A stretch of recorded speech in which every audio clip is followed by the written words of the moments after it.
이 기준금리가 올라가게 되면은 우리 회사의 자본 조달 비용이 늘어나는 겁니다. 여러분 안녕하세요. 반갑습니다. 미역TV 박주환입니다. 오늘은 지난번 채권 영상에 이어서 금리에 대해서 한번 이야기해보는 시간을 갖도록 하겠습니다. 지난번 영상을 아직 못 보신 분들은 여기 뜨는 첫 번째 채권에 대한 이야기를 한번 듣고 이번 영상을 보시면은 훨씬 더 쉽게 이해하실 수 있을 것 같네요. 네, 그러면은 오늘 금리에 대해서 이야기를 한번 해보도록 하겠습니다. 전 세계는 왜 미국이 금리를 0.25% 올린다, 아니면은 금리 인상을 멈춘다, 금리 인상 속도가 늦어질 것이다 라는 것에 굉장히 민감하게 반응할까요? 그 이면을 알기 위해서는 우리는 금리가 어떤 구조로 이루어져 있고, 그리고 금리를 구성하는 요소가 무엇이고, 그리고 금리가 그리고 우리의 통화 정책이 우리의 실물 경제, 우리 실생활에 어떻게 영향을 미치는지에 대해서 먼저 알아봐야 되겠죠. 그래서 오늘은 금리에 대해서 기초적으로 그리고 이론적으로 이해할 수 있는 시간을 마련해 봤습니다. 이름하여 금리라는 이름의 깡패입니다. 우선 금리를 이해하기 위해서는 그 구성이 어떻게 되어 있는지부터 알아봐야 되겠죠. 그래서 준비했습니다. 자, 여기를 보시면은 실질금리와 명목금리에 대해서 한 번씩은 들어보셨을 텐데요. 우리가 흔히 이야기하는 금리는 바로 명목금리입니다. 금리를 풀어 헤쳐보면은 명목금리는 실질금리 더하기 물가상승률로 이루어져 있다라는 것을 알 수가 있습니다. 명목금리의 역할은 두 가지입니다. 첫 번째는 돈의 시간 가치에 대한 가격과 그 시간 동안 돈을 묶어둠으로써 소비를 못하게 되는 틈에 나의 돈이 구매력을 잃지 않도록 해주는 역할이죠. 이렇게 명백하게 이분법적으로 갈라서 이 금리가 우리가 받게 되는 2.5%의 금리가 어떤 부분은 실질금리이고 어떤 부분은 물가상승률 부분이다 라고 구분을 지을 수는 없지만, 경제학자들이 살펴보니까 이렇게 두 가지로 이루어져 있더라 라고 경제학자들이 이론적으로 정리를 해둔 것입니다. 명확하게 어떤 부분이 실질금리이고 어떤 부분이 물가상승분이다 라는 것을 나누기는 불가능하다는 것이죠. 그렇기 때문에 기준금리를 결정함에 있어서 물가 상승률의 변동성에 대해서 언급을 하고요, 민감하게 반응을 하는 것이다 라고 알아두시면 되겠습니다. 명목금리는 이론적으로 실질 이자율과 인플레이션의 합으로 이루어집니다. 물가 상승률을 반영함으로써 화폐의 구매력을 보전해 주는 것이죠. 벌써부터 어려운 단어가 나오는데요. 화폐의 구매력이라고 하면은 내가 지금 새우깡 한 봉지를 사 먹을 수 있는 돈이 있는데, 새우깡 한 봉지를 1,000원으로 해볼게요. 그런데 은행에 넣어두고 1년 뒤에 돈을 찾아서 새우깡을 사 먹으려고 했는데 새우깡 가격이 올라서 1,200원이 된 거예요. 그러면은 이 은행에 넣어놓고 돈을 찾았을 때 적어도 지금 현재의 시점에서 새우깡을 사 먹을 수 있는 돈이었다라고 하면 1년 뒤에 새우깡을 사 먹을 수 있는 내 돈이 유지가 되어야 되는 거죠. 그런데 만약에 은행에서 돈을 맡겼는데 지금 새우깡 한 봉지를 사 먹는 것보다 못한 돈이 돌아온다 라고 하면은 사람들은 아무도 그 은행을 신뢰하지 않고 더 이상 은행에 돈을 맡길 이유가 없죠. 지금 써버리는 게 훨씬 더 이득이기 때문입니다. 그래서 금리에는요, 이 화폐의 지금 현재 구매력을 보전해 주기 위한 역할이 들어 있습니다. 그렇기 때문에 명목금리에서 물가 상승분을 반영하는 인플레이션이 들어있는 이유이기도 합니다. 자, 그러면 실질금리는 어떻게 계산될까요? 쉽습니다. 반대로 우리가 1년 뒤에 돌려받게 되는 원리금에서 새우깡 가격의 상승분만큼을 제외하면 우리가 실질적으로 은행에 돈을 맡김으로써 또는 채권에 투자함으로써 얻게 되는 순도 99%의 부의 상승분을 계산할 수 있게 되는 것입니다. 그러니까 지금 은행에 가서 1,000원을 맡기고 1년 뒤에 똑같은 새우깡을 사 먹고 남는 돈이 내 순수하게 1년 동안 내가 은행에 맡겨 놓았을 때 상승하는 부의 증가분이라는 거죠. 그래서 명목금리를 쪼개 봤을 때 막상 돈을 타서 내가 내 구매력을 보전하고 나니까, 그러니까 지금 사고 싶은 거를 1년 뒤에 사고 나니까 남는 돈이 없더라. 그러면은 나의 실질적인 투자 금리는 0%가 되는 것입니다. 자, 이렇게 우리가 채권을 투자하거나 은행에 예적금을 맡겼을 때 얻게 되는 금리가 어떤 구조로 이루어져 있는지에 대해서 살펴봤습니다. 그러면 채권 투자를 함에 있어서 각 회사마다 제공되는 금리는, 제시되는 금리는 왜 각각 다른 것일까요? 금리 산정 방법을 이야기하기에 앞서서 채권 시장에 대해서 한번 이야기를 해보도록 하겠습니다. 하나의 이해를 돕기 위해서 채권이라는 것도 물론 다른 여타 강의와 마찬가지로 굉장히 많은 백그라운드의 지식을 필요로 하기 때문에 채권 초보이신 분들은 좌절하지 마시고요. 제가 차근차근 알려드릴 테니까 저만 믿고 따라와 주시면은 쉽게 이해하실 수 있을 것입니다. 그래서 일단 금리, 왜 회사마다 각 채권마다 다른 금리가 적용되나요?를 알기 위해서는 채권 시장에 대한 이해가 먼저 필요합니다. 채권 시장은요, 크게 발행 시장과 유통 시장으로 나뉘어져 있습니다. 발행 시장은 채권이 최초로 발행이 이루어지는 시장인데요. 예를 들면 미역물산이라는 회사가 있어요. 미역물산. 이 회사가 채권을 발행해서 자금을 조달하고 싶습니다. 그러면은 전국에 흩어져 있는 소액 투자자, 10만원 투자하고 싶은 사람, 100만원 투자하고 싶은 사람, 이런 사람들한테 전부 다 이 사람들한테 의향을 물어봐서 업무를 처리하기에는 굉장히 버겁겠죠. 그래서 어떠한 한 회사 또는 몇 개의 회사를 지정을 해서 이 회사의 채권 전체를 인수해 줄 사람을 구하게 되는 거죠.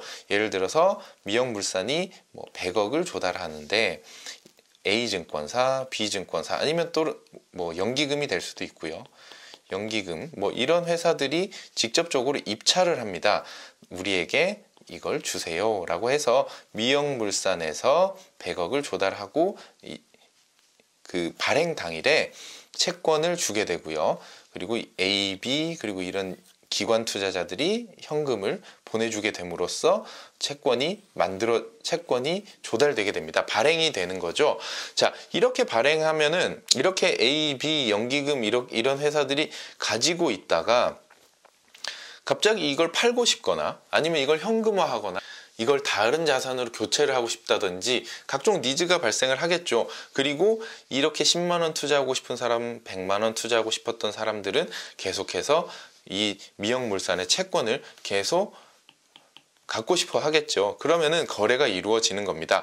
시장에서는 매수자와 매도자가 존재하면은 무조건 거래가 이루어지게 되는 것이죠. 그래서 AB 회사가 매도를 외치게 되는 거죠. 미역물산 채권을 얼마에 팔겠습니다.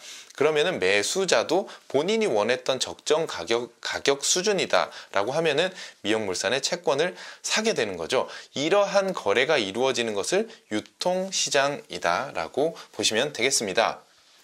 결국 새우깡이 공장에서 만들어져서 최초 도매상으로 넘어가게 되는 시장을 발행시장이라고 보시면 되고요. 우리처럼 이제 우리는 새우깡을 공장에서 직접 사 먹지 않잖아요. 그러면은 우리가 가는 슈퍼마켓, 그리고 우리가 가는 편의점이라든지 이마트 이런 데를 유통시장이다 라고 생각하시면 되겠습니다. 그렇기 때문에 발행시장과 유통시장의 금리가 조금씩 차이가 나는 거죠. 결국 유통마진이 붙기 때문입니다. 그렇게 되면 이자율, 우리가 흔히들 말하는 기준금리와 가상금리가 더해져서 최초의 표면 이자율은 어디서 정해지는 것이냐? 그러면은 바로 여기서 이제 우리는 직관적으로 알 수 있죠. 발행 시장에서 최초로 이 채권을 발행할 때 우리가 볼 수 있는 채권의 최초 액면 이자가 정해지는 것입니다. 발행 시장에서 최초의 금리가 정해진다까지 정리를 하면 될 것 같고요. 그러면은 이자율에 대해서 한번 알아봐야 되겠죠. 이자율은 우리가 채권 투자에서 보게 되는 이자율은 기준금리와 가상금리로 나눌 수가 있습니다. 기준금리는 각국의 정책기관에서 정하게 되고요. 이 이자율은 각국의 국고채 발행 금리가 됩니다. 한국은행은 국고채 3년 만기 채권을 기준으로 1.75%로 작년에 상향되면서 지금 현재 적용되고 있는 상태이고요.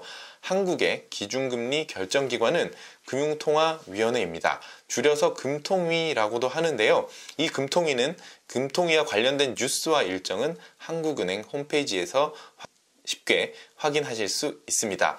자, 그러면은 이자율이 결국에는 기준금리와 가상금리로 이루어지는데, 가상금리는 회사 측의 신용도, 회사 측의 신용평가에 의해서 결정이 되는 것이고, 기준금리는 정책에 의해서 결정되는 것입니다. 그러니까 아무리 열심히 노력을 하더라도 이 기준금리까지 깎아내릴 수는 없다는 거죠. 그렇기 때문에 이 기준금리가 깡패라는 거죠. 기준금리가 한번 정해지고 오르거나 내리면은 우리 회사가 아무리 장사를 잘하고 신용도가 높아지더라도 이 기준금리가 올라가게 되면은 우리 회사의 자본 조달 비용이 늘어나는 겁니다. 결국에는 거의 반강제성을 띠기 때문에 이러한 기준금리가 금융시장에 충격으로 다가올 수밖에 없는 것이죠. 자, 그러면 우선 기준금리 이야기는 조금 뒤로 미루고요. 가상금리에 대해서 한번 이야기를 해볼 텐데요.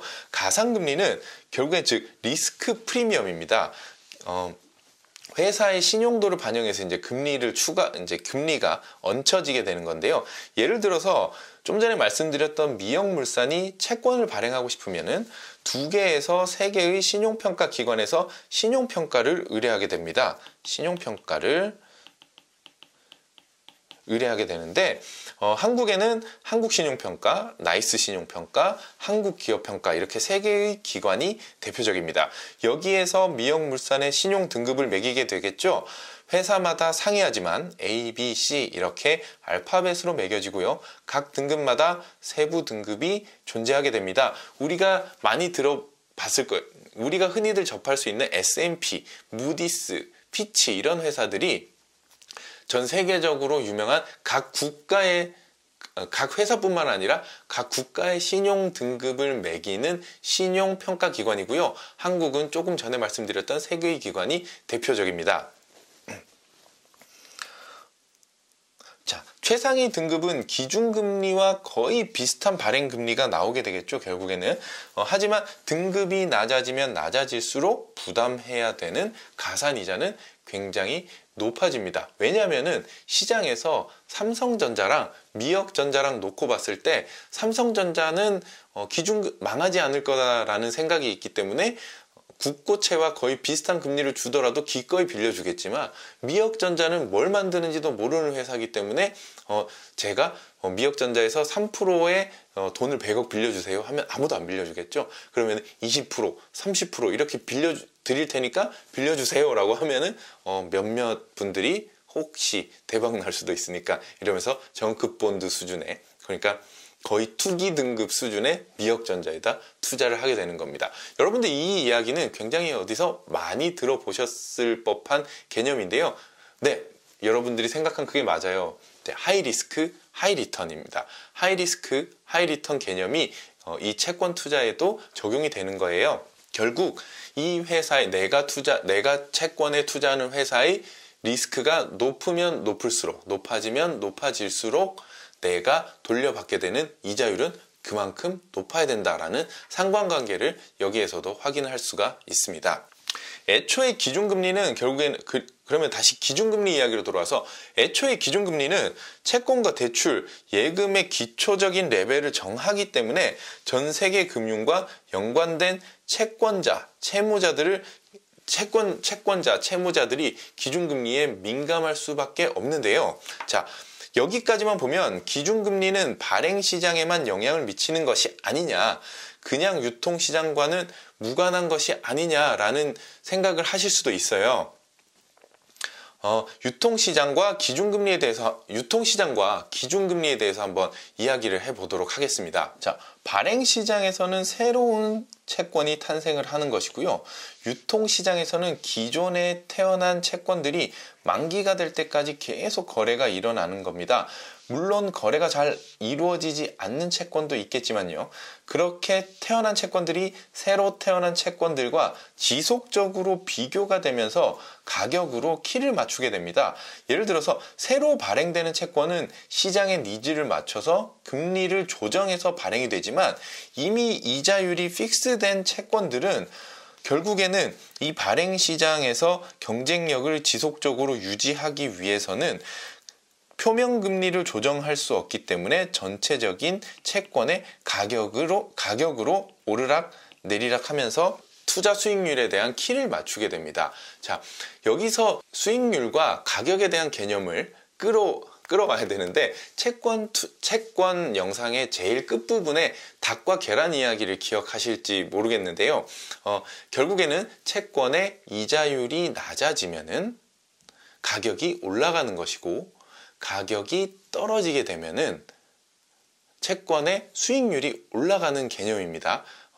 조금 충분히 헷갈리실 수가 있는 내용인데요. 이 발행시장과 유통시장에서 한번 생각을 해보면은 발행시장의 조달금리, 그러니까 발행시장의 이자율, 즉 기준금리하고요.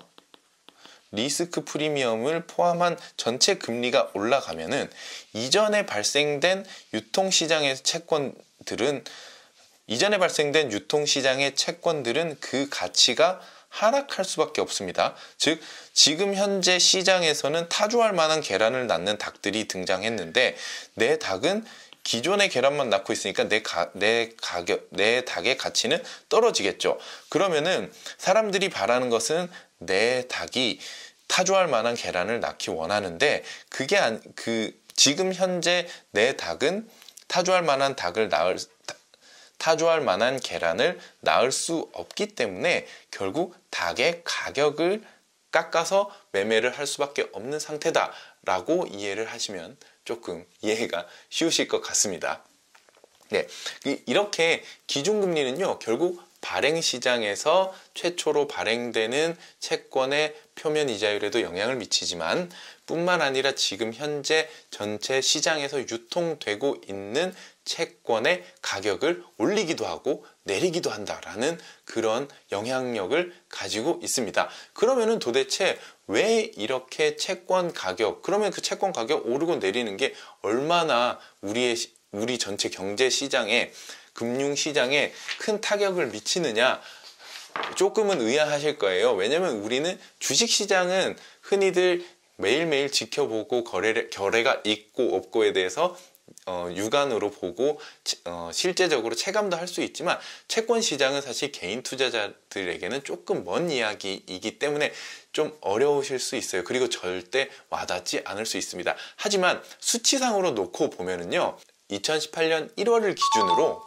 전 세계 총 생산량이 GDP죠. GDP를 전부 다 합하면 77조 9,900억 달러예요. US 달러인데 글로벌 주식시장의 총합을 하면은 81조 US 달러 정도가 돼요. 그런데 전 세계 채권 시장의 규모만 놓고 보면은 전 세계 채권 시장은 215조 US 달러입니다. 그러니까 결국에는 주식 시장의 약 2.5배, 그리고 전 세계 GDP의 3배 정도 되는 규모이기 때문에 사실 조금 금리가 전체적으로 올랐다 내렸다 함으로써 출렁거리는 효과, 즉 레버리지 효과라고 하는데요. 전 세계가 3년 동안 전부 다 3년 동안 열심히 일해서 생산해낸 부가가치 수준이 채권 시장의 통째로 녹아 있기 때문에 금리가 올라가면은 전 세계 이미 기발행된 채권 시장의 전체 채권의 볼륨이 떨어지겠죠. 전체 채권 시장의 가격이 떨어지기 때문에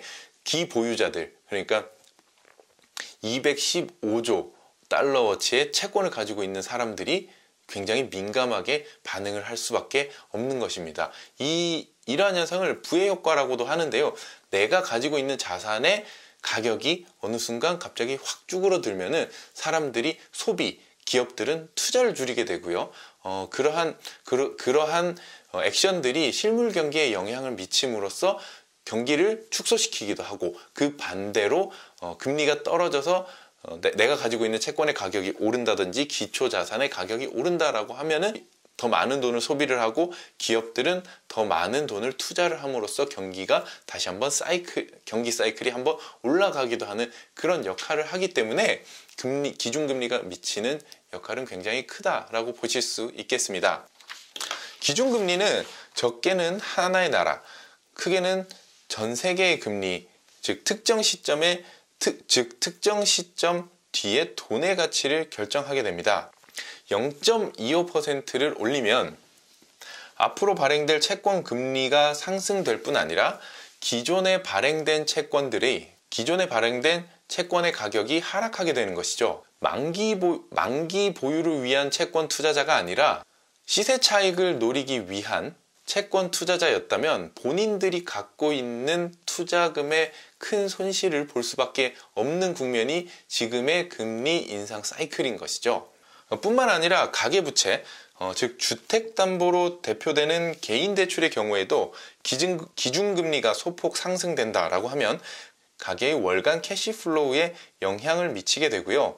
적어도 20년간의 캐시플로우에 영향을 미치게 되기 때문에 급격한 가계 소비의 감소는 내수 침체 등으로 이어지게 되겠죠. 그래서 경기가 과열된 상태에서는 이자율을 상승시켜서 과열된 경기를 조금 식혀주는, 컴다운 시키는 효과가 있고요. 반대로 경기가 굉장히 침체된 상태에서는 이자율의 고삐를 조금 풀어줘서, 이자율을 낮춰줘서 경기를 부양하게 하려는 효과가 있습니다. 물론 지금은 우리는 금리만 살펴보는 것이고요. 이거는 통화정책하고는 연결고리는 있지만 완벽하게 일치하지는 않기 때문에 일단 오늘은 금리의 성격에 대해서만 알아보는 겁니다. 오해하지 마시고요. 통화정책하고 인플레이션은 또 다음번에 영상에서 한번 다뤄보도록 하겠습니다. 그래서 우리는 오늘 이제 금리의 성격에 대해서만 이해를 하시면 되는 거죠. 여기까지만 보더라도 기준금리 하나를 올렸을 때 전 세계에 어떠한 파급 효과가 있는지 쉽게 좀 감을 잡으실 수는 있을 거예요. 기준금리는 결국에 우리의 펀더멘탈, 우리 자체 체력이 아무리 좋더라도 우리가 결정할 수 있는 변수가 아니기 때문에 정책적으로 올린다라고 하면은 일률적으로 다 올려야 돼요. 그러면 우리의 경제 상황이나 우리의 소득 상황과는 상관없이 강제적으로 이자 부담이 늘어난다거나 이자 부담이 줄어든다거나 내 자산 가격이 늘어난다거나 내 자산 가격이 줄어들 수 있는 거죠. 그러니까 제가 쉽게 말해서 이 기준금리라는 거는 깡패다라고 말씀을 드렸던 것입니다. 물론 이 이자라는 게, 그리고 아까 전에 말씀드렸던 것처럼 이자라는 것이 통화정책과 연결되는 연결고리이기 때문에 그렇게 단순하게 적용이 되지는 않겠지만 오늘 이렇게 말씀드린 것만으로도 충분하게 기초적으로 지식을 쌓는 데는 충분하다라고 생각을 합니다. 여기까지만 정리를 해 두셔도 어느 정도 좀 이제 경제신문이라든지 다른 뉴스들을 읽어보셨을 때 좀 쉽게 이해를 하실 수 있을 것 같아요. 기준금리 그리고 금리의 성격에 대해서 좀 알아봤는데 통화정책하고 인플레이션은 추후에 좀 다뤄보도록 하겠습니다. 벌써 시간이 많이 지났는데요. 여러분들 집중력 잃지 마시고 끝까지 들어주세요. 오늘 우리는 이제 금리는 어떻게 구성되어 있고 기준금리는 어떤 역할을 하는지, 그리고 금리가 오르고 내림으로써 시장에는 어떠한 영향을 미치는지에 대해서 간략하게 살펴봤는데요. 다음 시간에는 이렇게 금리를 오르고 내림으로써 통화정책은 어떻게 결정되고 이 통화정책이 시장에 어떻게 영향을 미치는지에 대해서 한번 살펴보도록 하겠습니다. 이 영상까지 가볍게 들으실 정도로 이해를 하시면은 제가 봤을 때 다음번 이제 통화정책이라든지 이런 내용들은 굉장히 쉽게 이해하실 수 있을 거다라고 확신을 합니다. 그러니까 꼭 2번, 3번 정도 복습을 해 주셨으면 감사하겠습니다. 좀 어려운 내용이었고 학문적인 이야기다 보니까 좀 지루하셨을 수도 있겠습니다만은 저는 여러분 기초가 탄탄한 만큼 앞으로 이제 경제적인 지식을 쌓아 나갈 때 좀 더 쉽게 이해를 하실 수 있을 거라고 생각을 하고요. 여러분들의 무궁한 경제 IQ의 발전을 기원합니다. 자, 오늘 금리는 어떻게 구성되어 있고, 금리라는 블랙박스를 이렇게 딱 열어보니까 얘는 이렇고, 명목금리가 무엇이고, 실질금리가 무엇이고, 이제 금리 이야기가 따라 나오면은 왜 인플레이션율이 계속해서 따라 나오는지에 대해서, 그리고 우리가 투자하는 회사들마다 어떻게 금리가 결정이 되는지, 그리고 발행시장과 유통시장은 어떤 차이가 있는지, 그리고 금리가 그 사이에서 어떠한 상호 역할을 하는지에 대해서 한번 알아봤습니다. 다음번에는요, 기준금리가 변화할 때마다 시장이 어떻게 변화하는지, 기준금리가 어떠한 사슬을 통해서 전 세계 통화시장에 영향을 미치는지, 우리의 실물 경기에 영향을 미치는지에 대해서 한번 공부를 해보도록 하겠습니다. 조금 더 어려울 수도 있지만 여러분들 이렇게 차곡차곡 기초를 쌓아 두시면은 앞으로 더 쉽게 경제 공부를 하시는데 도움이 되실 거라고 저는 믿어 의심치 않습니다. 여러분들 오늘 영상 끝까지 봐주셔서 감사하고요. 저는 다음번에 또 재밌는 영상, 그리고 여러분들이 궁금해 하시는 영상으로 찾아뵙도록 하겠습니다. 혹시나 이 전체적인 부분에서 이해가 안 되신다거나 추가적으로 이걸 설명해 주세요 라는 부분이 있으시면은 댓글 달아주시면은 제가 다음번 영상에서 반영을 해서 추가적으로 업데이트를 해 드리도록 하겠습니다. 이게 진짜 채권이 결코 쉽지 않습니다, 여러분들. 이게 쉽지 않은 내용이기 때문에 여러분들 이걸 들었는데 모르겠다, 이걸 들었는데 모르겠다 라고 생각하지 마시고요. 계속해서 반복해서 들어보시면은 어느 순간 딱 그분이 오실 때가 있어요. 그분이 오셔서 이해를 막 시켜준단 말이죠. 그러니까 여러분들 한번 참고 한번 끝까지 반복해서 공부를 해보시고요. 정말 채권 어마무시한 질문들이 예상이 됩니다. 혹시나 채권에 대해서 질문이 너무 폭발해서 제가 오늘 설명을 잘 못해서 질문이 폭발할 경우에는 라이브로 한번 진행을 해 보도록 하겠습니다. 채권 정말 어려운 주제는 맞습니다. 하지만 우리가 경제를 공부함에 있어서 대표적인 기초 자산 중에 하나이기 때문에 절대 놓쳐서는 안 되는 부분이다 라고 생각을 합니다. 그래서 여러분들 채권 공부 열심히 하시고요. 저는 다음번에 또 재밌는 영상으로 찾아뵙도록 하겠습니다. 여러분 고맙습니다.